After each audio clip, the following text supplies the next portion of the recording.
के कोड पूर्णांक तथा परिमेय संख्याओं की अवधारणा। सबसे पहले हम जानेंगे प्राकृतिक संख्या होती क्या है।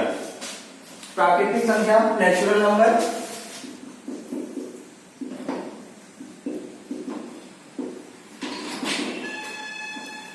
प्राकृतिक संख्या हम कह सकते हैं गिनती की जितनी भी संख्याएं होती हैं सब प्राकृतिक संख्याएं होती हैं, या फिर हम कहते हैं कि जिन संख्याओं द्वारा वस्तुओं की गणना की जाती है उनको हम क्या कहते हैं, प्राकृतिक संख्या कहते हैं। जैसे 1, 2, 3, 4, 5 एंड सो ऑन। जितनी भी संख्याएं होती हैं गिनती की वो सभी क्या होती हैं, प्राकृतिक संख्या होती है, नेचुरल नंबर। अब इसके बाद देखिए आपका आता है पूर्ण संख्या। पूर्ण संख्याएं क्या होती है, होल नंबर। पूर्ण संख्याएं प्राकृतिक संख्या में जब हम क्या करते हैं, जीरो को सम्मिलित कर लेते हैं, अर्थात 0, 1, 2, 3, 4, 5, 6 एंड सो ऑन। अर्थात हम क्या करते हैं, प्राकृतिक संख्या में जीरो को जब हम सम्मिलित कर लेते हैं तो क्या कहलाती है, पूर्ण संख्याएं कहलाती हैं। इसके बाद हम जानते हैं पूर्णांक क्या होता है। इसके बाद देखेंगे पूर्णांक क्या होता है। पूर्णांक संख्याएं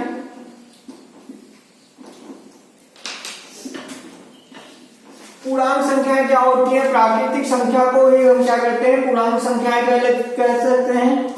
जैसे इसमें धन पूर्णांक भी होता है। धन पूर्णांक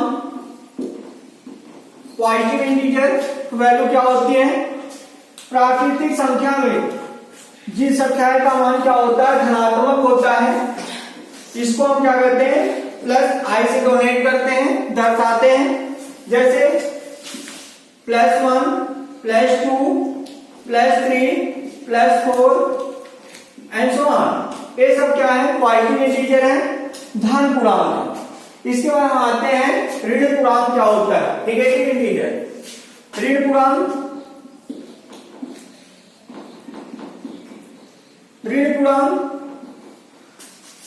प्राकृतिक संख्याएं में जो संख्याएं क्या होती हैं, ऋणात्मक होती हैं, उनको हम क्या कहते हैं, ऋण पूर्णांक कहते हैं।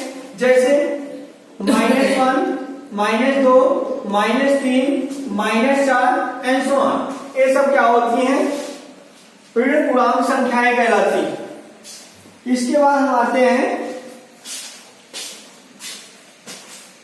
इसमें देखिए हम इसके बाद प्राकृतिक संख्याओं के योग का संयोजन। इसमें क्या होता है, तीन प्रकार से हम इसका संयोजन कर सकते हैं। पहला होता है योग का क्रम विनिमय नियम।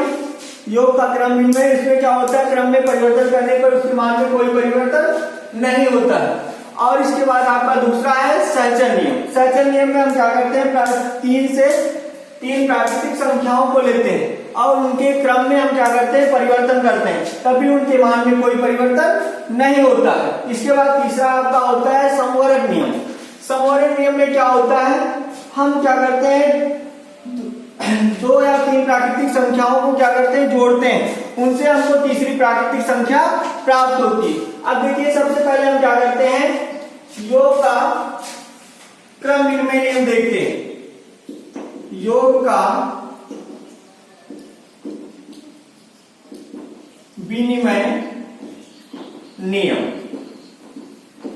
योग का क्रम विनिमय नियम, इसमें हमने बताया था कि प्राकृतिक संख्या, 2 प्राकृतिक संख्याओं को क्या करते हैं, उसके क्रम में परिवर्तन कर देते हैं।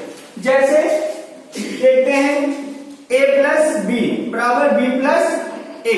अगर फॉलो कर रहा है, अर्थात हम देखते हैं a बराबर अगर लेते हैं, a बराबर 4, b बराबर 6। अब इनको इसके अकॉर्डिंग देखिए, a बराबर 4 + 6 बराबर 10 होता है। अब इसके क्रम को हम क्या करते हैं, परिवर्तित कर देते हैं, क्रम को चेंज कर देते हैं, 6 + 4 तब भी कितना होगा, 10 होगा। अर्थात योग नियम क्रम विनिमय नियम का पालन करता है। इसका क्या है, दोनों पक्ष बराबर है, बाएं पक्ष बराबर दाएं पक्ष है, इसलिए हम कह सकते हैं योग नियम क्रम विनिमय नियम का पालन करता है। अब इसके बाद हम दूसरा देखते हैं, योग नियम दूसरा आपका क्या है, इसमें सहचर नियम, योग का सहचर नियम। सहचर नियम एसोसिएटिव लॉ। सहचर नियम में हम क्या करते हैं, दो या दो से अधिक संख्या लेते हैं और उनके क्रम को परिवर्तित कर देते हैं। देखते हैं a plus B plus C बराबर b plus C plus a, इस रूप में कर देते हैं। मान लेते हैं a बराबर 1, b बराबर 2 और c बराबर 3। अगर ये ऐसा होता है तब हम कह सकते हैं कि योग नियम सहचर नियम का पालन करता है। अब देखिए इसके अकॉर्डिंग हम रखते हैं, a की वैल्यू रखते हैं 1, b की वैल्यू 2 प्लस c की वैल्यू 3। अब इसको ऐड कर लेते हैं, ऐड करेंगे 3 में 5 है 6 प्राप्त होता है। अब इसी क्रम में हम क्या करते हैं, दूसरे पक्ष को सॉल्व करते हैं। b बराबर कितना है 2 और c बराबर 3 और फिर a बराबर 1, इसको सॉल्व करते हैं, भी 6 आता है। दोनों पक्ष क्या हुए, इसके बराबर हो गए। तो हम कह सकते हैं कि योग नियम सहचर नियम का पालन करता है, क्योंकि इसका क्या है, दोनों पक्ष बराबर है। अब इसी क्रम में हम क्या करते हैं, तीसरा नियम है योग का समवर्ग नियम। योग का समवर्ग नियम देखते हैं क्या होता है। एक तीसरा है योग का समवर्ग नियम। योग का समवर्ग नियम में क्या होता है, इसमें बताया गया है कि दो प्राकृतिक संख्याओं को जब हम क्या करते हैं, ऐड करते हैं, तो उसमें हमको क्या प्राप्त होता है, तीसरी प्राकृतिक संख्या प्राप्त होती है।